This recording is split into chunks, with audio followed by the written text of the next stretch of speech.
PSC positive പോയിന്റിൻ്റെ പുതിയൊരു വീഡിയോയിലേക്ക് എല്ലാവർക്കും സ്വാഗതം.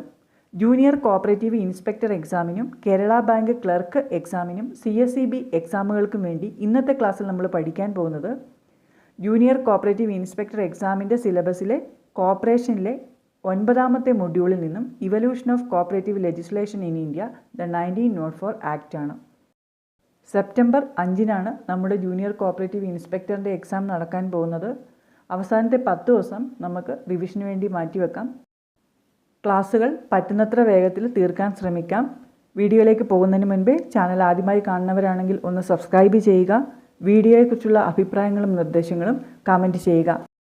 Evolution of cooperative legislation in India the 1904 act.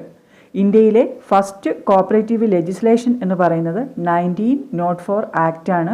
ഈ ഒരു ആക്ട് നിലവിൽ വരാനുണ്ടായ കാരണം എന്ന് പറയുന്നത് ആദ്യകാലത്ത് കർഷകരെ സഹായിക്കുന്ന നിയമങ്ങളൊന്നും ഉണ്ടായിരുന്നില്ല. മണി ലെൻഡേഴ്സ് വളരെ വലിയ രീതിയിൽ ഈ കർഷകരെ ചൂഷണം ചെയ്തിരുന്നു. ഈ ചൂഷണത്തിനെതിരെ 1874-75 കാലഘട്ടങ്ങളിൽ പല കലാപങ്ങളും നടന്നു. അതിനോടനുബന്ധിച്ച് ഈ കർഷകരെ സഹായിക്കുന്നതിന് വേണ്ടിയിട്ട് ബ്രിട്ടീഷ് ഗവൺമെൻറ് ചില നിയമങ്ങൾ പാസാക്കി. അതിൽ ഉൾപ്പെടുന്നതാണ് 1879 Deccan agricultural debt relief act, 1883 land improvement loan act, 1884 agricultural loan act. 1883 land improvement loan ആക്റ്റും 1884 അഗ്രികൾച്ചറൽ ലോൺ ആക്റ്റും ഈ രണ്ട് നിയമങ്ങളെയും കൂടി ഒന്നിച്ചു പറയുന്നതാണ് തക്കാവി ലോസ്.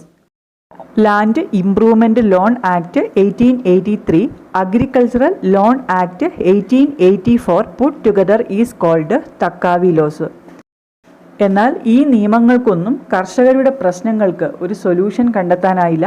അങ്ങനെ 1892 മദ്രാസ് ഗവൺമെൻറ് ഫ്രെഡറിക് നിക്കോൾസനെ അഗ്രികൾച്ചറൽ ക്രെഡിറ്റ് സൊസൈറ്റീസിൻ്റെ വർക്കിങ്ങിനെ കുറിച്ചും അത് ഇന്ത്യയിൽ കൊണ്ടുവരുന്നതിൻ്റെ പോസിബിലിറ്റിയെക്കുറിച്ചും പഠിക്കുന്നതിന് വേണ്ടിയിട്ട് നിയോഗിച്ചു. In 1892, the government of Madras deputed Sir Frederick Nicholson, an ICS officer of the province, to study the working of agricultural credit societies and report the possibility of introducing similar ones in India. 1895 Frederick Nicholson ഒരു ഇടക്കാല report സമർപ്പിച്ചു. അതിൻ്റെ heading find റൈഫിഷൻ എന്നായിരുന്നു. അതായത് ജർമ്മനിയിലെ റൈഫിഷൻ സൊസൈറ്റികളുടെ മോഡലിൽ ഇന്ത്യയിലും agricultural credit societies കൊണ്ടുവരണം എന്ന് റെക്കമെൻഡ് ചെയ്യുന്നുള്ള ഒരു റിപ്പോർട്ടായിരുന്നു അത്. 1899 ഫ്രെഡറിക് നിക്കോൾസൺ അദ്ദേഹത്തിൻ്റെ ഫൈനൽ റിപ്പോർട്ട് സബ്മിറ്റ് ചെയ്യുന്നത്. In his report in 1899 mister Nicholson recommended the formation of agricultural credit societies in the villages on the pattern of Raiffeisen credit societies in Germany. ജർമ്മനിയിലെ Raiffeisen credit സൊസൈറ്റീസിൻ്റെ പാറ്റേണിൽ വില്ലേജസിൽ agricultural credit societies recommend ചെയ്തുകൊണ്ടുള്ള റിപ്പോർട്ടായിരുന്നു Frederick നിക്കോൾസൻ്റേത്. 1901 famine commission റിപ്പോർട്ടും ഇതേ കാര്യം തന്നെയാണ് റെക്കമെൻഡ് ചെയ്തത്. The famine commission report which came out in 1901 also recommended the starting of cooperative credit societies to tackle the problems of rural indebtedness. ഈ രണ്ട് റെക്കമെൻഡേഷൻ്റെയും ഫലമായിട്ട് ബ്രിട്ടീഷ് ഗവൺമെൻറ് 1901 സർ എഡ്വാർഡ് ലോയെ ചെയർമാനാക്കിക്കൊണ്ട് ഒരു കമ്മിറ്റി രൂപീകരിച്ചു. ഡൂപ്പർനിക്സും ഫ്രെഡറിക് നിക്കോൾസനുമായിരുന്നു മറ്റ് അംഗങ്ങൾ. ഈ കമ്മിറ്റിയാണ് 1904 ആക്ട് ഇൻട്രൊഡ്യൂസ് ചെയ്തത്. The British government appointed a committee under the chairmanship of Sir Edward Law in 1901 to initiate preliminary steps for the introduction of a legislation.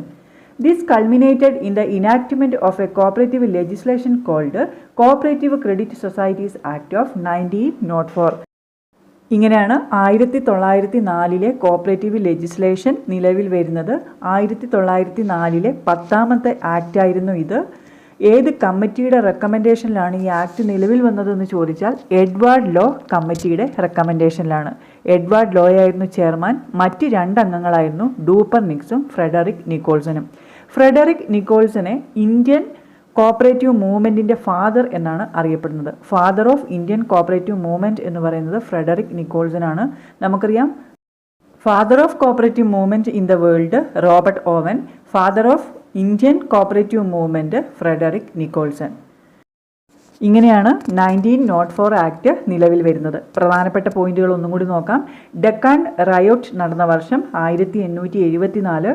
Deccan agricultural debt relief act 1879. Land improvement loan act 1883. Agricultural loan act 1884. Land improvement loan ആക്റ്റും agricultural loan ആക്റ്റും ഈ രണ്ട് നിയമങ്ങളെയും കൂടി ഒന്നിച്ചു പറയുന്നത് taccavi loans എന്നാണ്. Madras government deputed sir Frederick Nicholson in 1892. Nicholson submitted his final report in 1899. Find Raiffeisen എന്ന പേരിൽ ഇടക്കാല റിപ്പോർട്ട് സബ്മിറ്റ് ചെയ്തത് 1895. Farming commission report was in the year 1901.